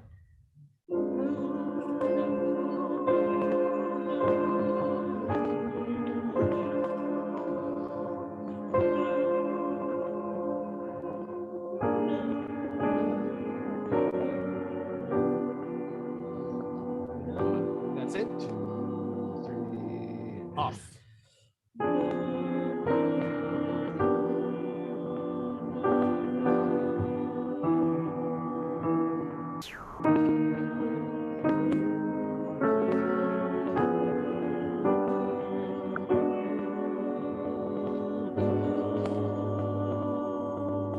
Now, last week, I believe we talked about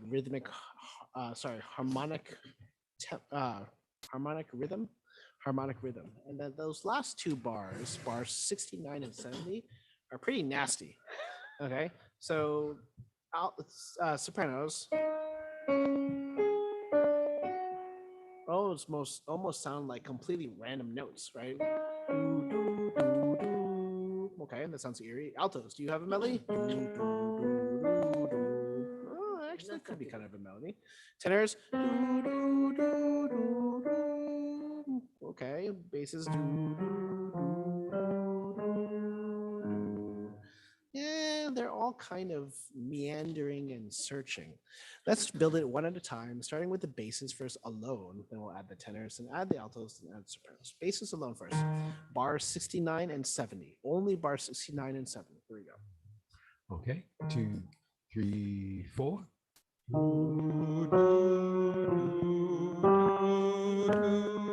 Yeah, that could actually be kind of a melody. Oh, that was a terrible harmony. Okay, but it could be part of it. Let's try to add the tenors. So basses continue to sing, but I want the tenors to join in. Okay, tenors, join the basses. 2, 3, 4.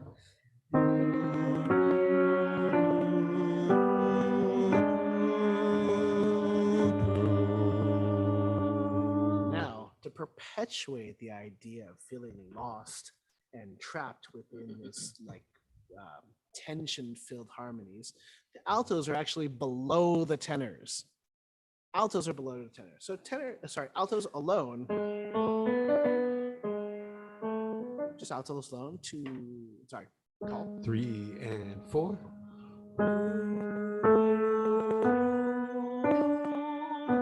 Excellent. Let's add you altos, tenors, basses. 2 And BC. 3 4.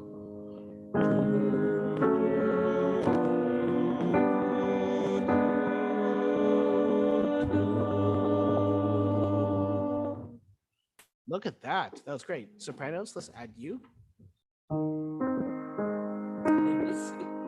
2 3 4.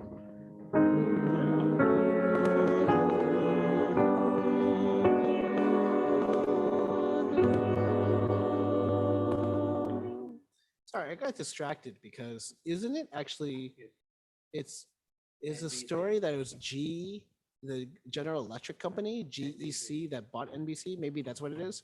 GEC. Any case, sorry. We can look at that up in random music trivia. But let's go back. And what I want to do is think about the harmony changes. So starting from bar 62, same chord, same chord, same chord, same chord, change. Oh, back to the same chord. Oh my goodness. Same chord. We've only had 2 chords before. Same chord as before, but voice slightly different. Okay, we have something different. Oh, now we're stuck on this chord. Okay, why don't we just start again? It's the same chord as before, but it's voiced differently. Oh, we're stuck on the other chord now. And then here's where we have all this weird harmonic change.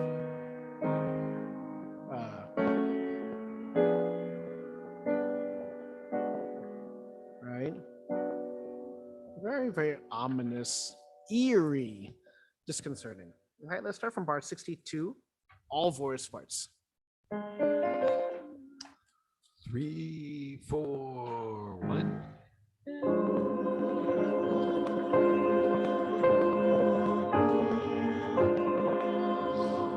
Same chord, other chord, first chord, stuck. 2, 3, breath.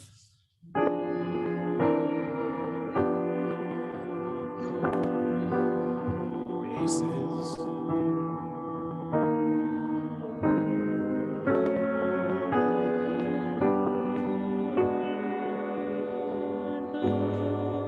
Excellent. Now let's think about this for a second. What is the German word ruhig mean? Oh. Yeah, restful, peaceful. Okay. When I first learned that word, my teacher said, "What does that word mean?" And he's like, "It looks like the word." And I was like, "Running?" He's like, "No." He was quite upset. Okay, so how would you make something seem like that character? A tempo. Technically, what would you do to change how we approach the notes? Very legato. Very, very legato.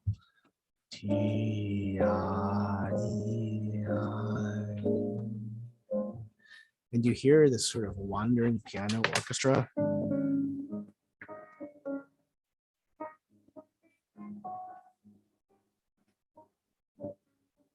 It's very, very eerie. So no accents whatsoever. Sustain legato through all these notes. Let's try again from bar 62. Okay. 3 4 1.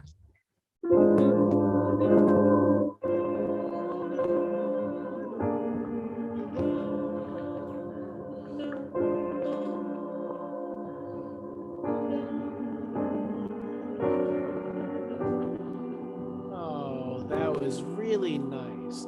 I'm really impressed also that people didn't take breaths after those long notes. That was excellent. So just make sure that it's codified. Bar 63 and 64. Do not take breaths after those long notes. We want to create this serene sound that we do within the chorus if you can maintain that. Now, let's go through and look at the dynamics. Pianissimo. And then it gets pianissimo with a slight ritardando. Okay. So it doesn't need to be too soft, but it does need to feel like it gets softer. Okay. Again, it's not empirically what we actually do. It's not like there's a certain dynamic that's creating piano. We have to create the impression of pianissimo. Okay. So start off a tiny bit louder, so we can show that there's a big difference in dynamic towards the end. Okay. Let's say a tiny bit louder, but still sustain to legato. One more time. 3, 4, 1. Sustain, sustain, sustain. 2, 3, sustain. 1, 2, 3, breath. Get ready, basses, basses, and then softer.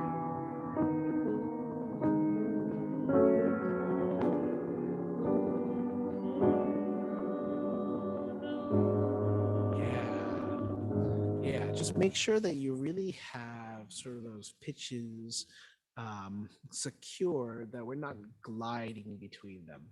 We want to create the impression of sort of waviness and stillness, but the pitches are still very precise.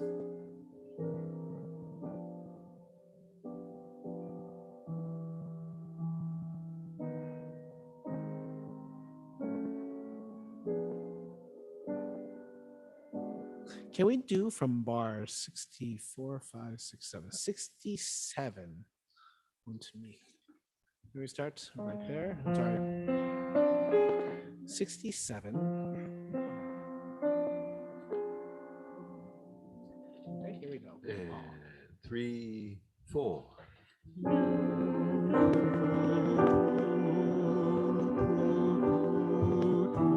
That's it.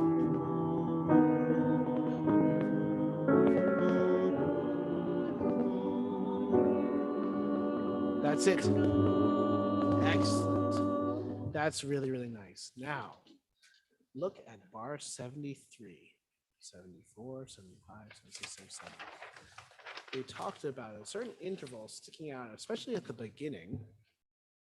What interval do you see often in this section? 4? That's true, fourths, especially if you're a bass, but the inversion of that, which is fifths. Yeah. So do you see this is in unison?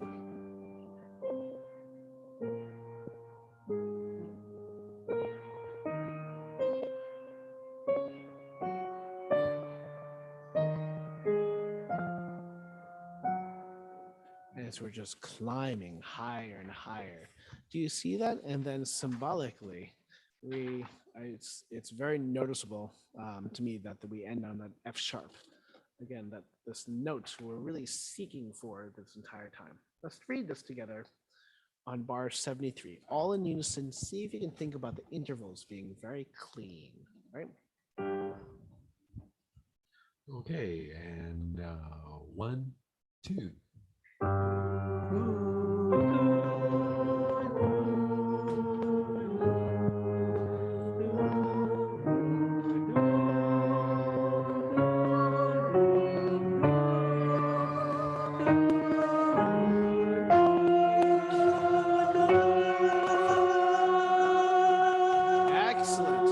Excellent. Now, we didn't play any of the harmonies, or Paul didn't play any of the harmonies, but that F sharp, we're like, oh, well, maybe this is a place where we find a little bit of resolution. Do we?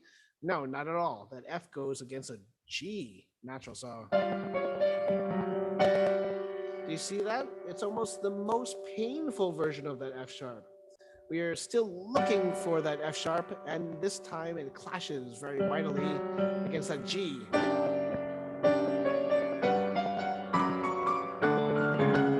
You know, it's very, very strong. And then we have bar 80.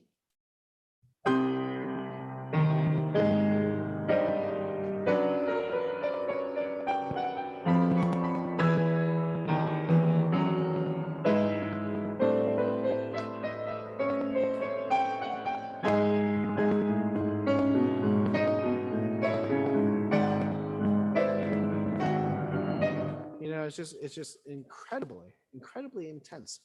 And it starts off from what we were told before was supposed to be calm or restful, you know, serene. And we build into this. So, Paul, I'm going to play their parts, but do you mind playing from bar 73, the orchestra parts? Sure, sure. Here we go, everybody. Okay.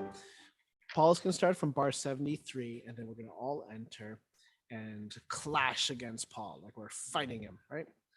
Okay. And Paul, count up. Let's just give you, I'll give you count off to yourself, right? 3, 4, Paul. Here, everybody else.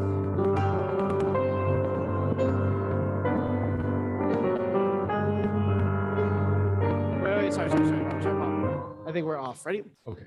We'll give you, Paul plays a downbeat, and then I'll give everybody the third beat. Ready? Here we go. 3, 4, 1, 2, 3, 4.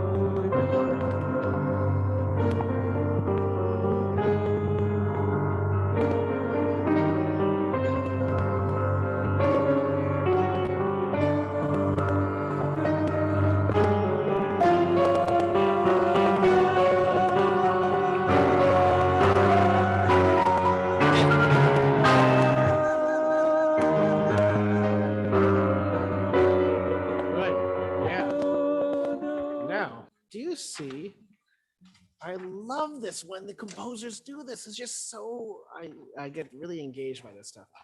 So do you see at the very beginning, page 2, just look at this, page 2.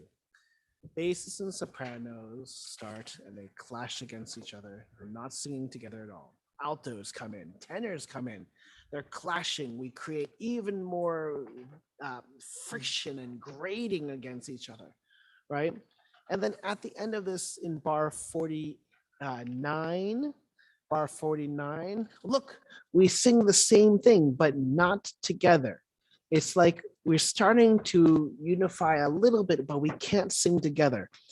And we have these chords that are searching for this F sharp, and we can never find the right way. We end the first section on page 5 in a stupor of this diminished chord, right? We talked about this, right? And then for the first time, we're singing the same rhythms together. We as a chorus are trapped, but at least we are all together, right?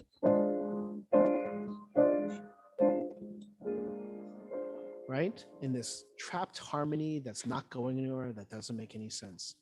But then what happens on page 7? Page 7, for the first time and only time, we actually sing together in unison.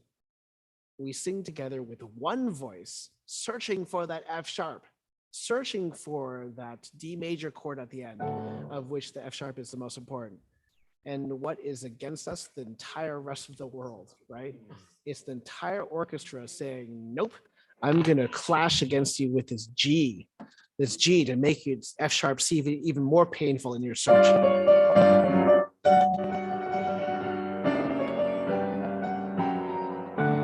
And then the section that we just get to right now, the end of the real first section, bar 80, just like the D minor chord at the very beginning orchestra interlude, this is exactly the same music, but this time in C minor. We are nowhere near where we want to be. And so we have our C minor.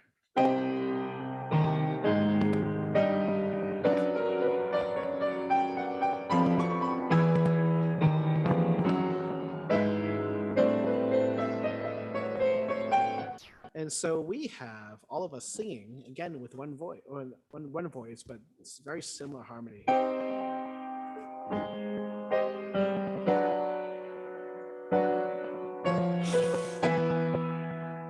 Oh my God, there's a major chord. That sounds so out of place here. And then we have.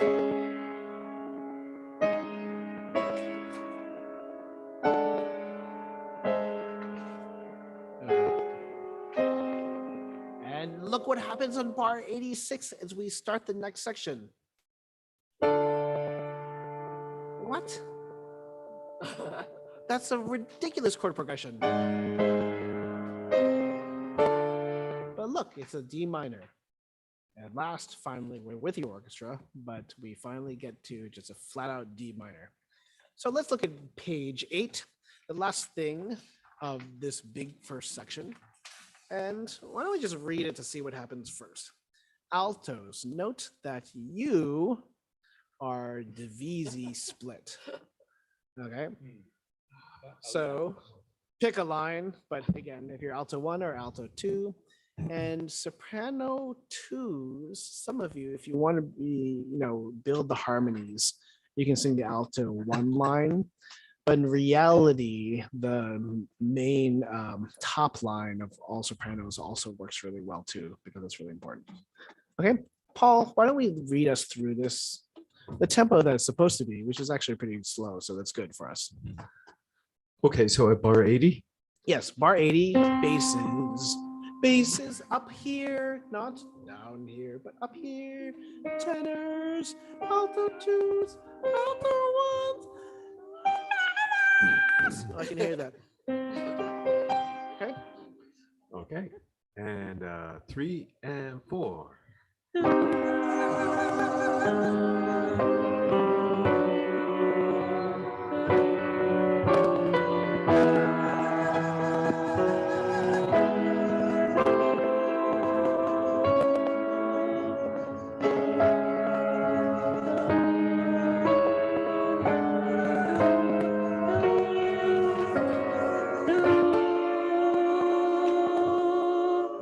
Not bad. Yeah, that D minor chord, that's not a chord progression. That's just flat out not a chord progression. When you have a D minor chord that you consider to be a cadence at the end, right? You normally have an A major chord to get to it. Like A major, D minor. And this is chord progression. This is bar 85. Bar 85. You have this chord. Right? That clashes as is.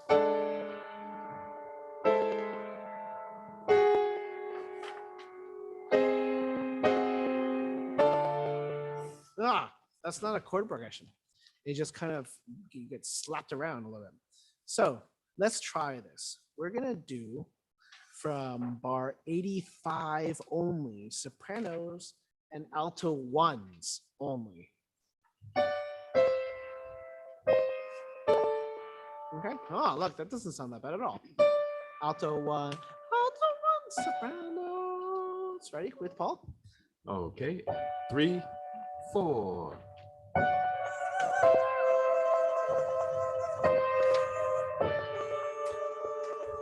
Yeah, not bad. Alto 1s, make sure you don't go too low when you resolve to the A.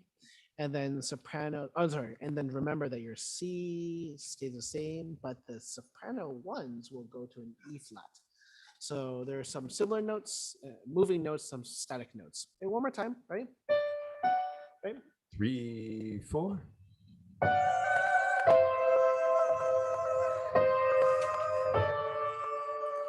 Excellent. Excellent. Okay. Now add the alto 1s.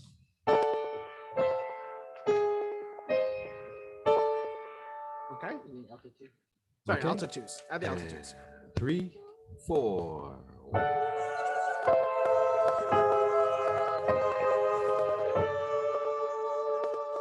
Good. There's a great question here about why the bass line goes from a G sharp to an A flat, which doesn't seem to make sense because it's the same note. So why would you change it?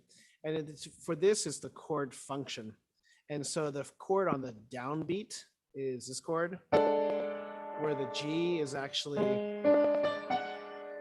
the G sharp. It's a G sharp diminished, half diminished chord. But then the next chord is actually weirdly an A flat chord, which is an augmented chord. Oh, that spacing is weird on the piano. You see that, Paul? The difference between an A flat and a C is like really wide, but then the C to an E is actually relatively skinny. Okay, any case. So Oh, yeah. let's, did we already do the altos with the sopranos? All the altos? Yeah. We did. Okay, let's do the tenors and basses alone.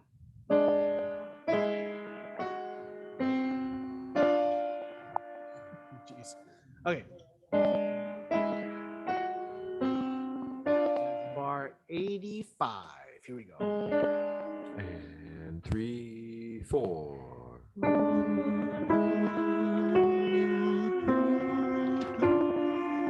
Excellent. Excellent on both parts. Excellent A flat or G sharp to the C natural for the basses.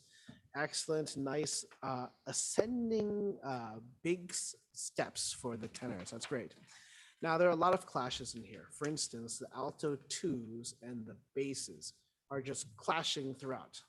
Right?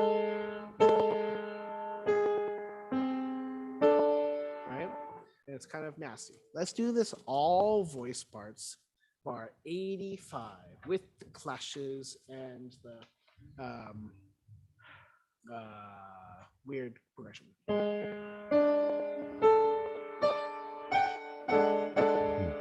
Okay, let's try this. And 3, 4.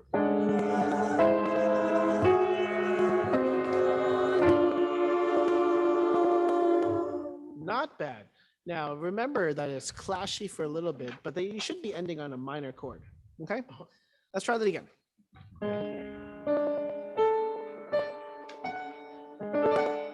And 3, 4.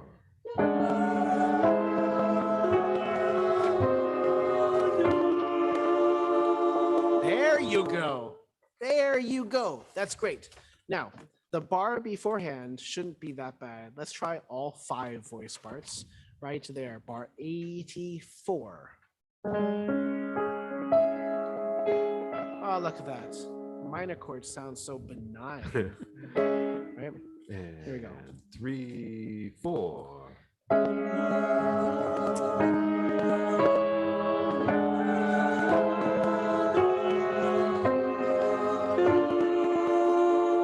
Yeah, it's getting in your ear. It's getting in your ear. Make sure altos, again, you don't go too low. It should be just a nice A natural. Now let's look at the beginning, bar 80.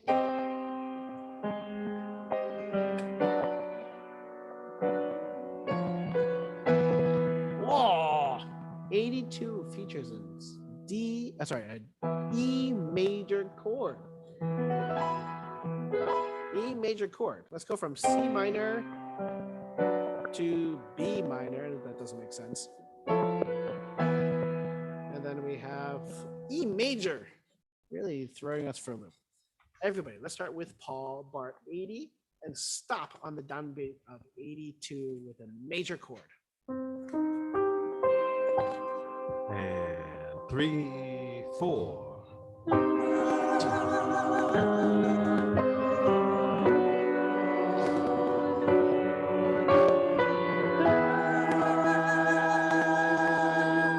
Look at that. That's great. And then we stay there. And then we go to almost a minor chord. It's actually a minor minor chord. Oh, that's jazzy. You know, again, this would actually be a nice chord progression.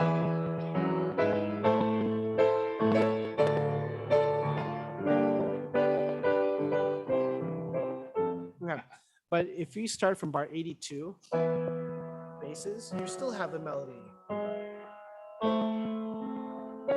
And then everything starts to fall apart. It starts to fall apart even more. And then we get this chord. And then bizarrely out of nowhere. Okay, everybody, starting from bar 8-0. Basses really have the melody just as much, if not more, than the soprano. So nice, full resonance. Here we go with Paul. And 3, 4.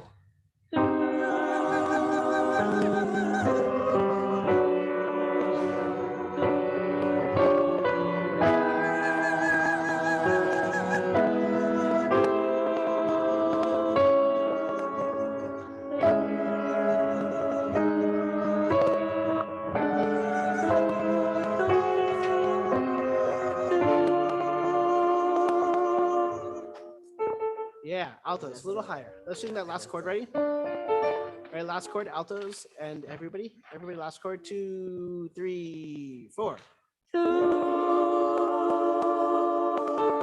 Yeah, altos even higher. So let's just do basses, tenors, altos, so we can get the bottom 3 chords. Basses, altos, tenors. 2, 3, 4. That's it. Now with the sopranos. 2, 3, 4. Yeah, that's it. That's it. Now, we didn't talk about this next section yet, but this next section is a completely different tempo. This is in 3, and it is a half note to the beat, so it is much faster, okay? And you see, turn to page 10, 11, it starts to get pretty intense. 12, and then we have this unison section, very similar to the structure before, but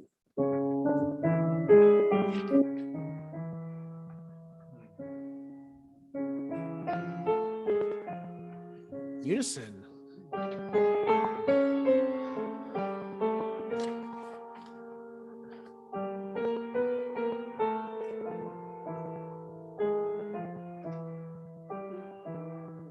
And then even slower.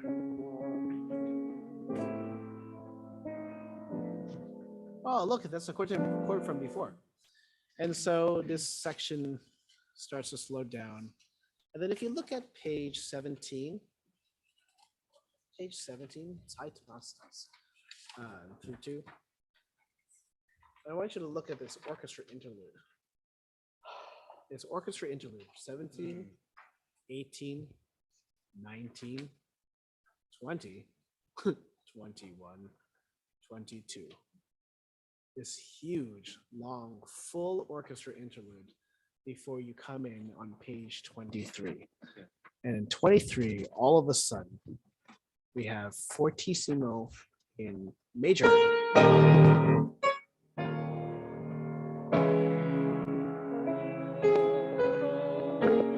You know, you have these chords, all of a sudden, they start to become more consonant.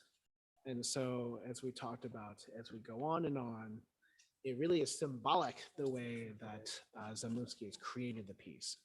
So we have done now a good looking at for the first 9 pages or 8 pages plus a little bit. What I would do is listen to this piece, especially how the orchestra builds in the same way, and see how your voice part is in relation to the other voice parts. And start listening to the middle section from page 9 to 13, 14, 15, 16, as we start diving into that. Next week will be in person. So we will be back at the church. But thank you all for a very productive rehearsal here. Thank you, Paul. It's great to see Paul. We were sorely missed last week. Thank you. My fingers were they were put to the test with all these bizarre chords. So Yeah, I can imagine. it's great to hear you're playing. So good night, everybody. Have a wonderful week, and we will see you. Have a good President's Week. Is that what it is nowadays? And we will see you all later. Bye. Thank you. Thank you, JT, folks. Yeah. Thank you, JT people. Thank you, JT. I'll be shutting the server down in about 60 seconds. So if you want to Thank chat you, with thank you. folks who are still on Zoom. Okay, you bye, switch to everybody. Zoom. Bye.